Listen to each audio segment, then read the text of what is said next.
Proverbs chapter number 12. On these Wednesday nights, we have embarked upon a study that we're calling Portraits in Proverbs, character sketches just from the book of Proverbs. And so last week we looked at the simple man, what the Bible had to say about him. And so I thought tonight we'd have some fun. We'd talk about the sluggard, the lazy man. Since we know there are none of them here, we'll have fun talking about them. Proverbs chapter 12, verse 24. Let me ask, how many of you are too cold? See your hand. How many of you are too hot? Let me see your hand. How many of you are just right? See your hand. You win. Proverbs 12, verse 24. The hand of the diligent shall bear rule, but the slothful shall be under tribute. The book of Proverbs, of course, is a manual on character. And a lot of character has to do with work. Getting out of bed, starting the task today, finishing what you started, taking responsibility over leisure. All of those are components of a good work ethic. The antithesis of a work ethic, of course, is laziness. And of course, Proverbs would have a lot to say about laziness. Now, interestingly enough, the word lazy or laziness doesn't appear in the Bible. Not one time that I could find. But the Bible word is sluggard or slothful. And when you look at the verses, and we'll look at some of them tonight, that a lot of the verses that talks about a sluggard are humorous. They're a little bit comical. He talks about a man who puts his hand into a dish to get food, but he's too lazy to take his hand out of the dish and put it to his mouth. That's pretty lazy. Talks about a man that decides he can't go to work today because there may be a lion in the street. Really? I've never encountered that. He talks about a man that won't get out of bed, and he's like a hinge that turns on his door, just back and forth. And so we see the humor in the imagery, but there is nothing funny about being lazy. Because the sluggard, he comes to poverty, he comes to ruin of life. He better develop a work ethic, he better develop some strong character. And it's going to be difficult to overcome one of the greatest flaws of human personality, and that's laziness. So tonight, here's what we'll do. We'll stay in the book of Proverbs. We won't go outside the book and find out what Solomon says about a sluggard. The first thing we want to notice are the characteristics of a sluggard, because laziness manifests itself in a lot of different ways. You may have a kid that's lazy in one direction and a child that's lazy in something else. Sometimes laziness is in procrastination, in getting a job done, finishing what you start. Sometimes it is making excuses. Sometimes laziness manifests itself in an unkept or disarray in the house, or an overindulgence in pleasure at the expense of responsibility. So it manifests itself in a lot of ways. The first way that laziness manifests itself in the book of Proverbs is that a sluggard is prone to procrastination. Now, procrastination is simply a big word for laziness. What a procrastinator does is he puts off unwelcome, unpleasant tasks aside for a more convenient time. And so he usually ends up being late on deadlines. Usually ends up having to rush the job at the last minute because he procrastinated. He doesn't realize that putting the unpleasant task off to tomorrow doesn't make the task any more unpleasant. It's still going to be unpleasant. He's just delaying the pain. The only way to make an unpleasant task pleasant is to put it behind you. As long as it's in front of you, it's unpleasant. But when you do it and put it behind you, only then is there any sweetness or pleasure to the task. But the sluggard, he never finds a good time to start the job. There's always something better to do. Always an excuse why today is not a good day. Always a reason why he can't possibly do that thing right now.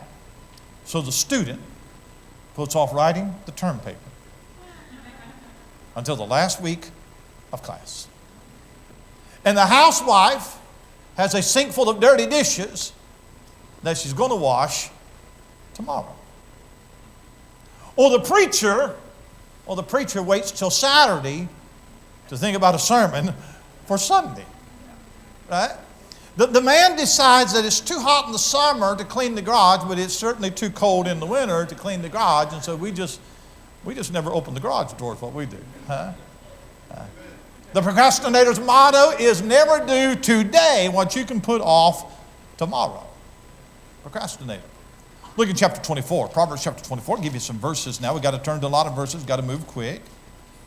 Proverbs 24, verse 30. I went by the field of the slothful, by the vineyard of the man void of understanding. Lo, it was all grown over with thorns, and nettles had covered the face thereof, and the stone wall thereof was broken down. Then I saw and considered it well. I looked upon it and received instruction.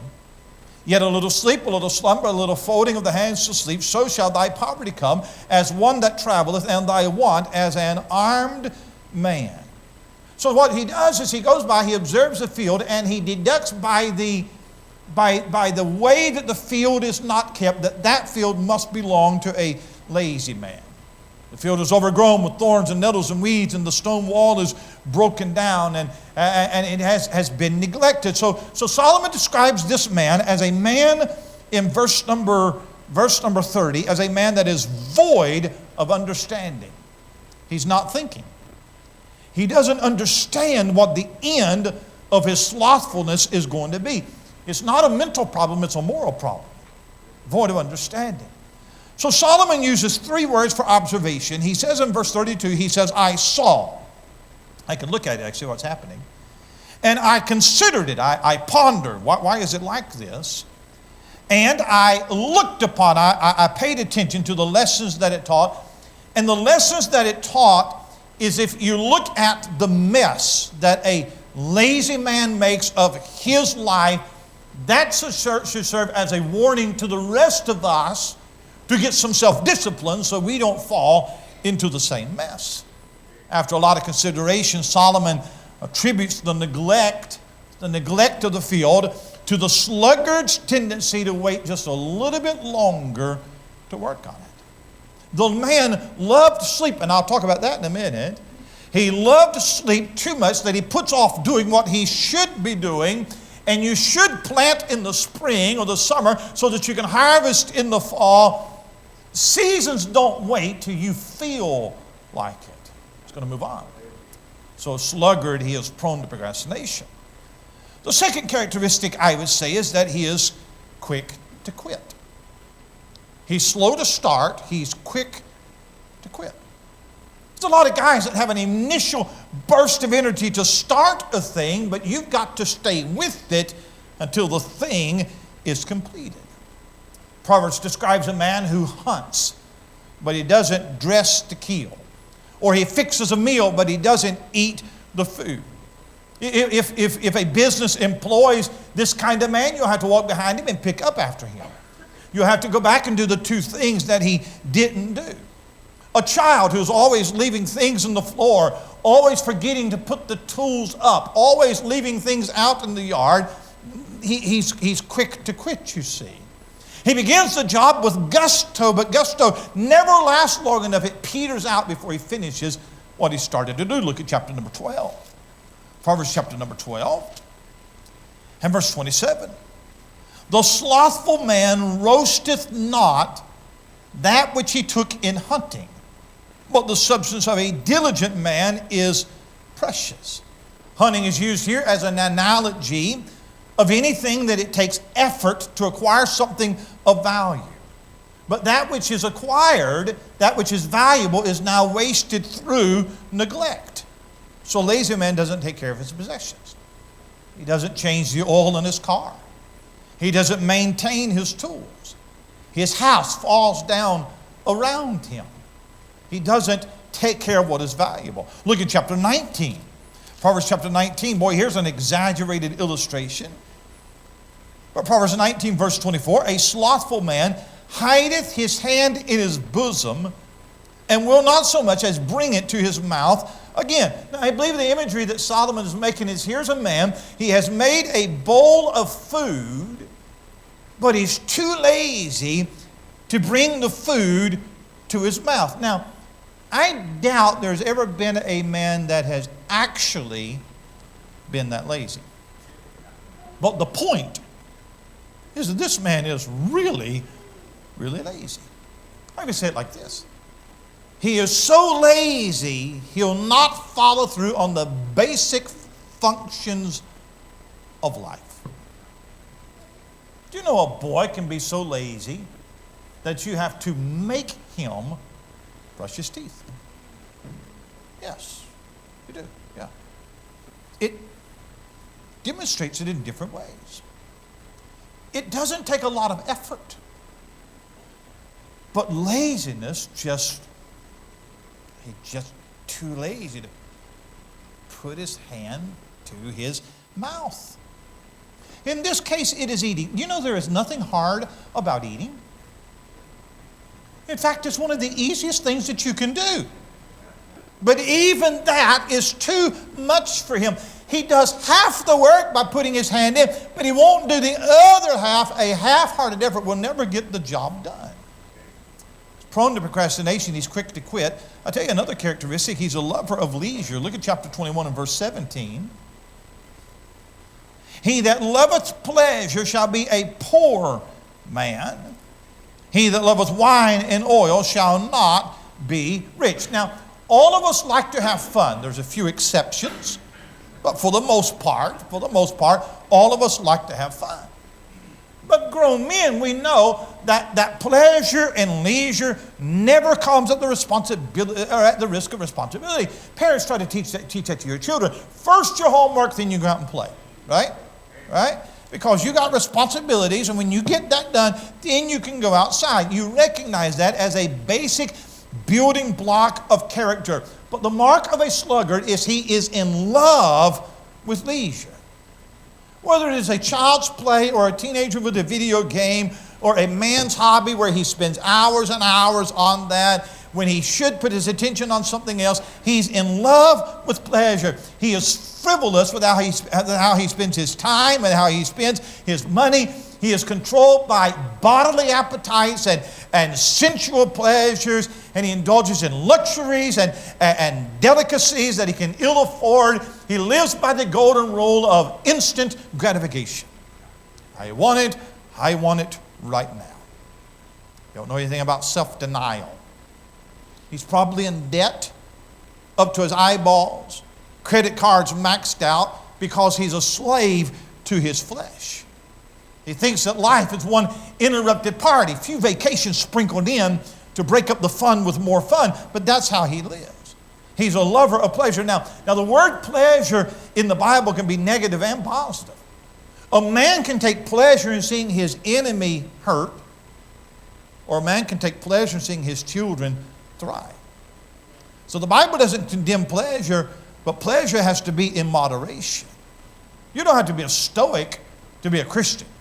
You can have fun and still be a Christian. The Bible says that God gives us all things to enjoy. That a man, Ecclesiastes, a man should enjoy the fruit of his labor, the sweetness of his labor, something like that. So God gives us things to enjoy. It is not pleasure that is condemned. It is the love of pleasure that becomes a trap. In fact, pleasure can become an idolatry.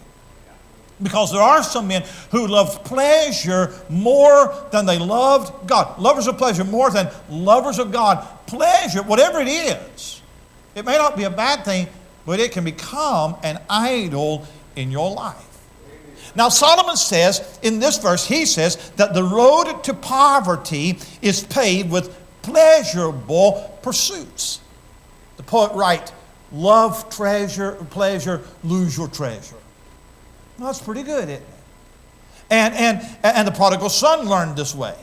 He spent all of his living wasted his substance with riotous living. And so he says in verse 17, he that loveth wine and oil shall not be rich. Can I put it in modern day vernacular? If you have to have the nicest clothes, if it has to be brand name, if you have to have the finest food, if you have to have the most expensive toys, your love affair with fine things is going to put you on poverty road. We were talking about a pen in a print shop. Years ago, the bookstore bought me a pen as a gift, a Mont Blanc pen. It's a nice pen, very nice pen, several $100 pen. And I kept that pen for a long time, and it broke, sent it back, and anyway, I don't have the pen anymore. And that's a nice pen. I have this pen. This is a, I don't have a name. Precise, extra fine. You know that pen right there? I think that pen cost me $2 or $3 at Office Depot. You buy them in a pack. And that pen right there, that writes everything that Mont Blanc pen wrote. It does. Now, if somebody bought, says in this verse, he's. Okay. But as long as I'm buying them, that right there. Because when people ask to borrow your pen, sure. If it's the other pen, absolutely not. Go get your own pen. Huh? If you have to have nice things, name brand, all right, you're probably going to end up poor. So a sluggard, he's a lover of leisure. Here's the next one, and I enjoyed this one. A sluggard is bound to his bed. Now, sleep is something we all need, all right? Medical field differs between, I think, 6 to 9 hours of how much sleep that you need. Sleep is very necessary to rejuvenate the body, to self-heal. I understand that. There's nothing more comfortable than a warm bed, nothing more annoying than an alarm clock, right? But at some time, look at chapter 6. Look at chapter 6. Bound to his bed, Proverbs chapter 6. Look at verse 9. Great question right here. How long wilt thou sleep, O sluggard? When wilt thou arise out of thy sleep? Yet a little sleep, a little slumber, a little folding of the hands to sleep, so shall thy poverty come, as one that traveleth on thy want, as an armed man. Well, that's a good question right there. How long are you going to sleep? When are you going to get out of bed? Right? That's what he says. When are you going to get up? Look at chapter 20, Proverbs chapter 20. Boy, Solomon really mentioned this a lot. Chapter 20, verse 30, or verse 13. Love not sleep, lest thou come to poverty. Open thine eyes, and thou shalt be satisfied with bread. The command to love not sleep implies that we do. Granted, some do so more than others, but really only babies cry when they have to go to bed, right? I have no problem going to bed. In fact, the earlier, the better. There are times I'm sitting in the living room looking out that back window waiting for it to get dark so I can go to bed. I'm serious. 8:30. If you text me after 8:30, I'll probably answer you the next day. I'm probably in bed. Okay? So I have no problem. The command is to love, not sleep. Love, not sleep when it's time to get up. That's what it's saying. And it tells me that if you love sleep, you can stop loving sleep. You can change your ways. Love not sleep. Love is an emotion, but love is also an action. When the Bible says, love thy neighbor as thyself, it doesn't mean have a warm, fuzzy feeling for him. Love is displayed in what you do. It's how you act that out. It is deeds. So love, not sleep, is to do something about it. Going over like a lead balloon, I'll stay on it. It's to change your ways. You may feel like hitting the snooze alarm 5 times. You may feel like calling in sick and pulling the covers over your head, but the action is get out of bed. Well, chapter 26. I like this one, verse 14, 26:14. As the door turneth upon his hinges, so doth the slothful upon his bed. I thought about a hinge. A hinge anchors a door to the door frame. So the lazy man is anchored to his bed. A hinge allows a door to swing back and forth without actually going anywhere. So a sluggard makes a lot of movement, You don't ever go anywhere. No progress. And I thought about a hinge. A hinge often squeaks as it moves. So sluggards grumble and groan if they're ever asked to do anything that requires any work at all. And then finally, a hinge can constantly be opening and shutting, and a lazy man is often tossing and turning on his bed, because Ecclesiastes says that the sleep of a laboring man is sweet. If you want to sleep well at night, work hard during the day, you have no problem sleeping at night. It's bound to his bed. Another characteristic of the sluggard is that he's dissatisfied in his desires. Look at chapter 13. Rarely does a man have only one character flaw. If a man lacks self-discipline, that's going to display itself in a lot of areas of life. So the sluggard is discontent. Look at chapter 13, verse 4. As soon as I find chapter 13, there it is, after chapter 12, verse 4. The soul of the sluggard desireth and hath nothing, but the soul of the diligent shall be made fat. The desires may be legitimate desires, but slothfulness gets you nothing. You may want good grades, but that's not enough. You have to apply yourself and you have to stay. You may want a better job or a promotion on the job that you have. That's not enough. You have to be diligent in that job to be recognized for a better position. And the built-in punishment that God built into laziness is that you get to desire what you don't get to have. It may be depressing. It may make you sad. It may make you envious of somebody else that has it. But laziness will never be cured if there's not some pain for laziness. In fact, Paul suggests that the pain for laziness ought to be hunger. He says, if any would not work, neither should he eat. Now that sounds cruel, but the only alternative then is for those who do work to feed all of those who will not work.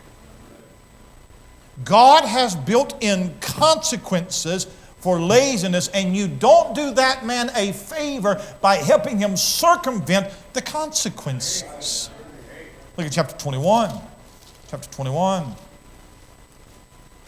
Verse 21, verse 25. The desire of the slothful killeth him, for his hands refuse to labor. Now listen, it is one thing to not have a job because you can't find one, or because you're injured, or because you've been laid off. That's one thing. But the Bible here is talking about a man who refuses to work. His hands refuse to labor. There are people who would love to have a job. They are providentially hindered. There are others, you can't give them a job. Most homeless people sitting on the side of the road where they will work for food doesn't want work, and he doesn't really want food. He wants a handout. Now we wonder where he says the desire of the slothful killeth him. I wonder if his desire is a good desire or if it's a bad desire. The next verse tells you, verse 26, he coveteth greedily all the day long. So it's a covetous man. Every new thing that's advertised, he wants it. His eyes are never satisfied. The depth of his greed, it is seen in the words, all the day long. It's not like every once in a while you see something new and shiny and say, boy, I'd like to have that. No. All day long.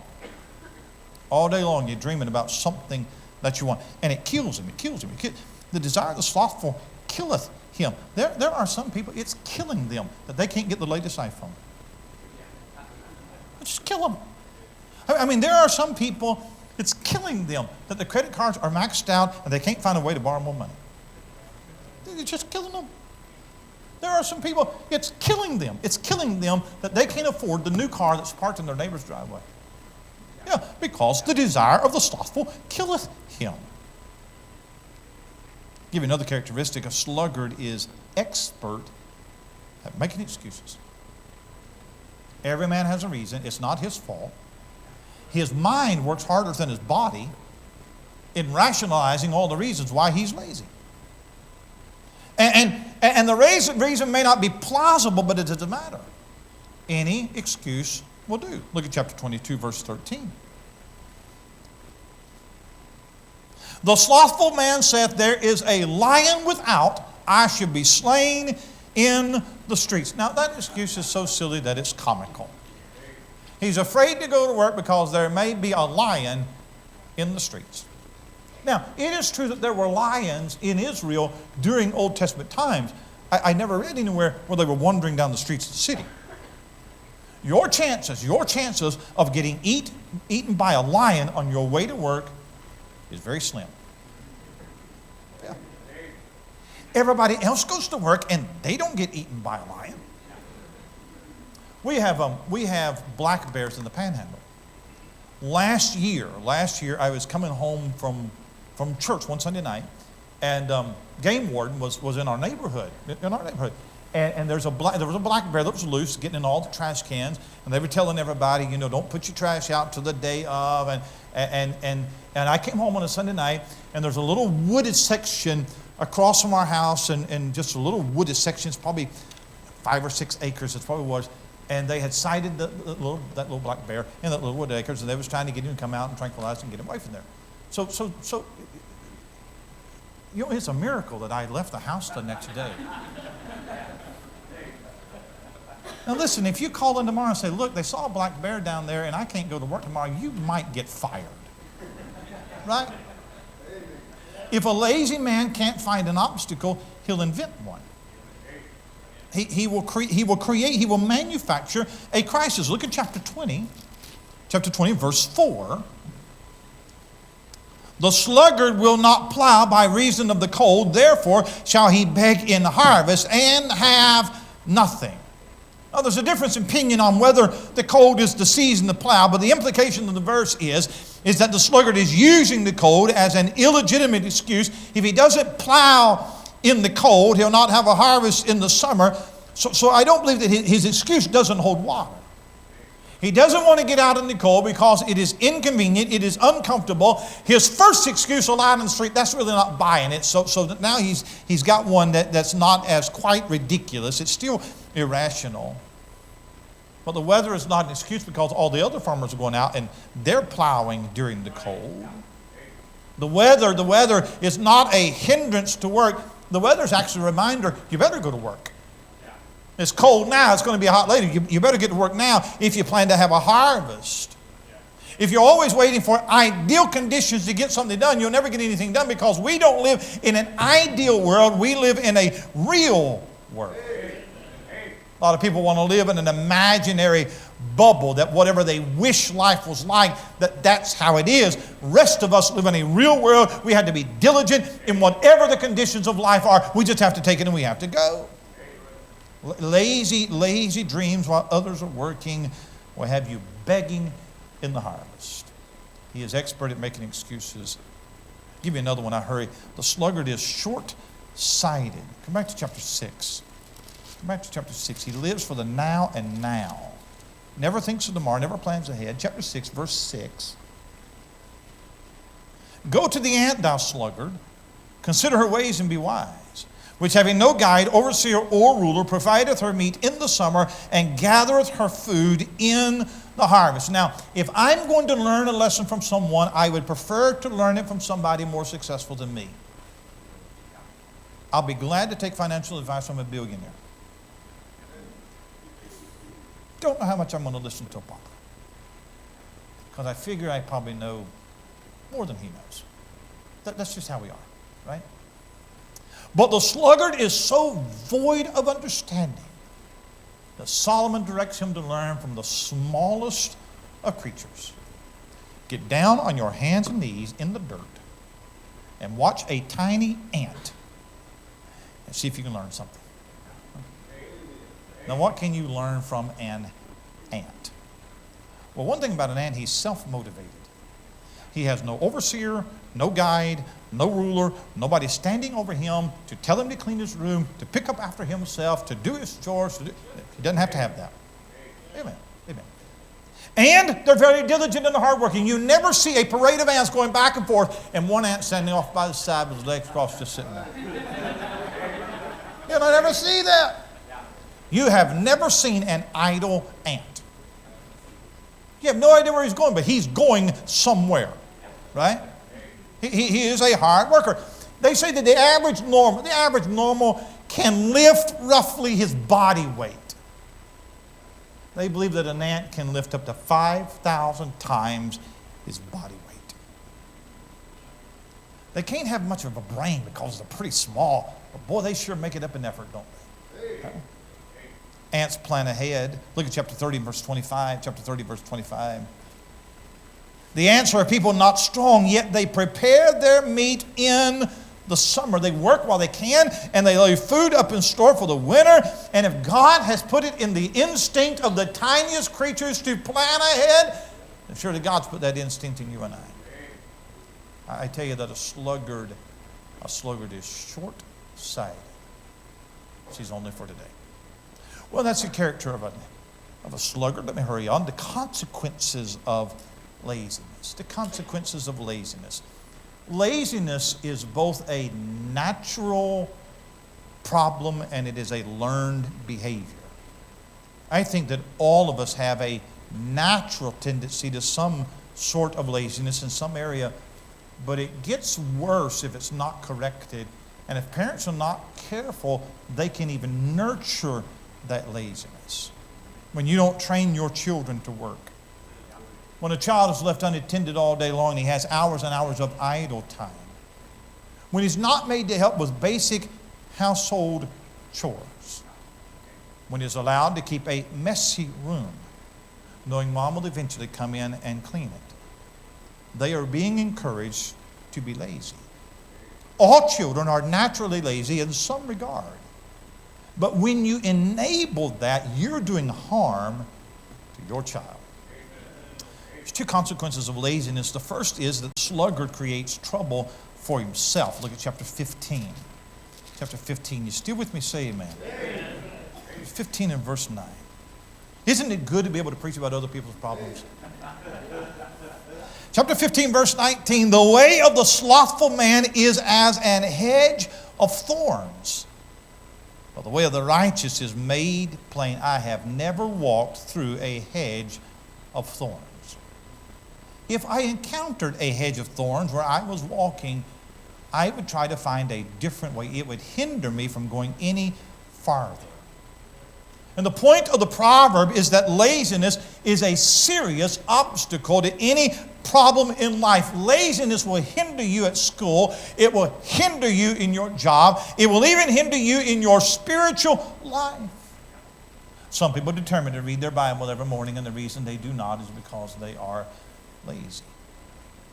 That is a hindrance to you. The sluggard looks for the path of least resistance. But in looking for the path of least resistance, his laziness actually makes the way harder. The hedge of thorns is something that is placed there by his own doing. So he doesn't make life easier, but he actually makes life harder. By not applying yourself and taking care of responsibility and being diligent in duty, you are setting an obstacle out there like a hedge of thorns, and it will make your life harder down the road. He creates trouble for himself. Look at chapter 19. Chapter 19 and verse 15. A man of great wrath shall suffer.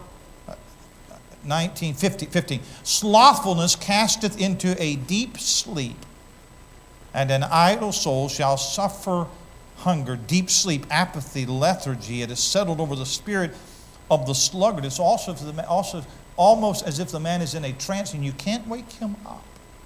And then notice the Bible says that an idle soul shall suffer hunger. He doesn't have to suffer, but he is going to suffer. Laziness makes for a miserable life. There is pain. There is pain in wasting what you have. There is pain in being discontent. There is pain in having nothing saved up for the winter. It is suffering to have your house in disrepair. It is suffering to be up to your neck in debt. It is suffering to lose your job because you won't show up on time. He makes his life hard. And so the sluggard creates trouble for himself. I'll skip a few of these. The sluggard causes harm to others. Look at chapter 10. Proverbs chapter 10, verse 26. As vinegar to the teeth and as smoke to the eyes, so is the sluggard to them that send him. Vinegar is unpleasant to the taste. Smoke is irritating to the eyes. No one in this room likes the taste of vinegar, and no one likes smoke blowing in their face. So when you send a sluggard to do a job, it will end up in an unpleasant and an irritating experience. Do people ever irritate you? I will admit to you that I am easily irritated. It irritates me when I go through the drive-thru and the girl can't get my order right. I want 2 cheeseburgers, no mustard, and no onion. That is all. Would you like fries with that? No. That is all. I promise you those cheeseburgers will have either mustard or onions or both. It will have that. That irritates me.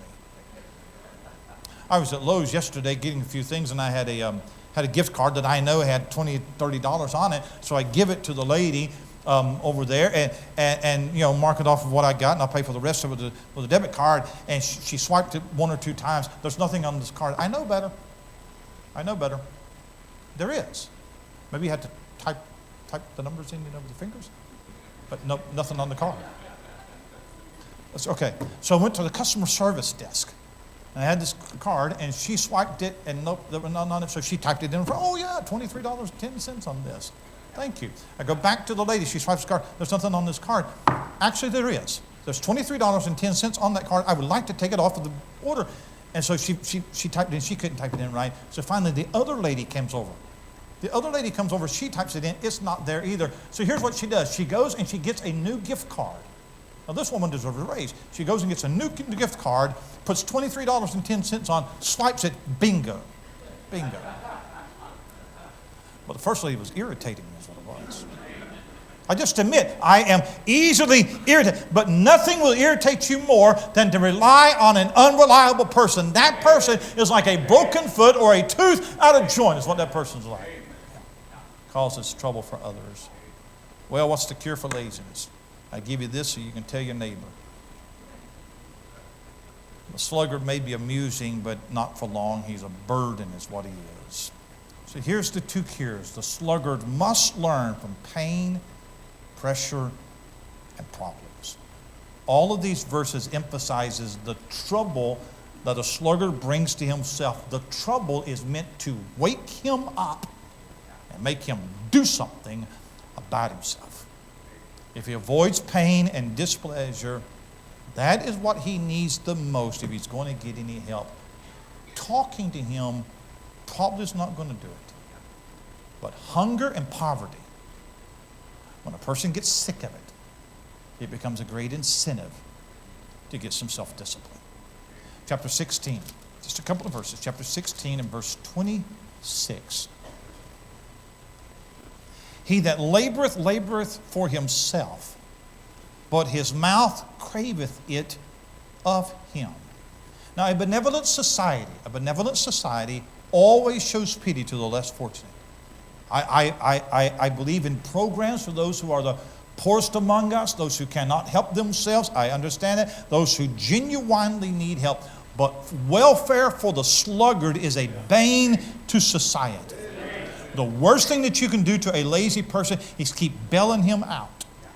He has to wallow long enough in his hunger and his poverty to be willing to forsake what got him there. That pain is the pathway to a better life if he will heed it. He has to learn from pain, pressure, problems. And here's the second thing. He must change his perspective and priorities. Now, in the book of Proverbs, the Proverbs uses a lot of parallelism. The 2 statements, and the second statement basically repeats the first in different words. And it self-defines itself. Look in Proverbs 15. There was a word that was associated with a lot of these verses that I noticed. But look at chapter 15, verse 19. The way of the slothful man is as an hedge of thorns. Now we're going to contrast it. But the way of the righteous is made plain. The slothful is contrasted with the righteous. Look at chapter 21. 21, look at verse 25. The desire of the slothful killeth him, for his hands refuse to labor. He coveteth greedily all the day long, but the righteous giveth and spareth not. The opposite of a lazy man is a righteous man. And it tells me that laziness is a sin, that it is wicked, and a sluggard has to see it as such. He must see the wickedness of his own heart. He must see how he is. He must repent of his sin, and he must forsake his ways. His value system has to change. His desire for holiness has to be greater than his desire for happiness. He must desire productivity over pleasure. He must begin taking his responsibilities seriously. Simply put, he must do it. He must correct his ways. He must discipline himself. Hard work is a Christian virtue. It is an indicator of a godly life.